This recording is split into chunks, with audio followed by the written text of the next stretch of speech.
আজকে আপনাদের কি রান্না বান্না হইতেছে? এখানে পেঁয়াজ কাটাকাটি চলতেছে, এদিকে বেগুন মনে হয় ভাজি হবে সম্ভবত, ঠিক না? ভাজি হবে না, আজকে কলা আছে, বেগুন দিয়ে কাঁচকলা দিয়ে চচ্চড়ি হবে আর ছাগলের মাংস রান্না হবে। মাংস কই?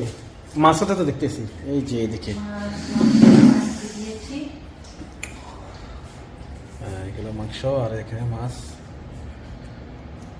সুরমা মাছ বলে এগুলো।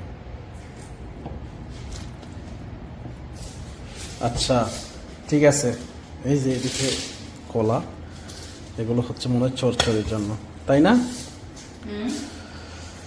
তো যাই হোক, অনেকদিন যাবৎ ভিডিও করা হয় না। ওদিকে দেখাইছিলাম যে ওই যে মাংসগুলো ধোয়া হচ্ছে আর মাংসগুলো কোটা হচ্ছে, একটু দেখাইলাম। অনেকদিন যাবৎ আসলে ভিডিও করা হয় না বা করি না, ভাবলাম আজকে একটু ভিডিও করি। অনেকজনে প্রশ্ন করে যে মানে আপনি কিভাবে খান বা কোথায় খান, খাবার দাবার কোত্থেকে দেয়, মানে এই সমস্ত প্রশ্ন করে। তো এই জন্য আজকে একটু মানে কি দর্শকদের সরাসরি দেখাইতেছি, হয়তো বা তারা বুঝতে পারবে এখন। তো গাইস, আমাদের রান্না হয়ে গেছে, এই যে দেখতেছেন মাশাআল্লাহ। এখানে আলু দিয়ে খাসির মাংস রান্না করা হয়েছে। তেলটা মনে হয় বেশি হয়েছে, বেশি হয় না আসলে, তেল বেশি হয় না, কিন্তু ওই যে মনে করেন খাসির মাংসের চর্বিগুলো থাকার কারণে হয়তো তেল তেল মনে হচ্ছে। হাঁটির সাথে মাংস রেখে দিছি আলু দিয়ে সুন্দর করে, আর এদিকে সাদা ভাত। তো এখন আমরা প্লেটে নেব।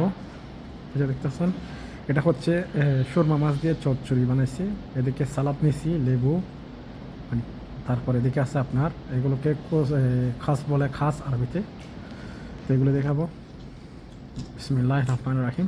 মাশাআল্লাহ, অনেক ভালো লাগতেছে। তো সবাই ভালো থাকবেন, সুস্থ থাকবেন, ধন্যবাদ সবাই।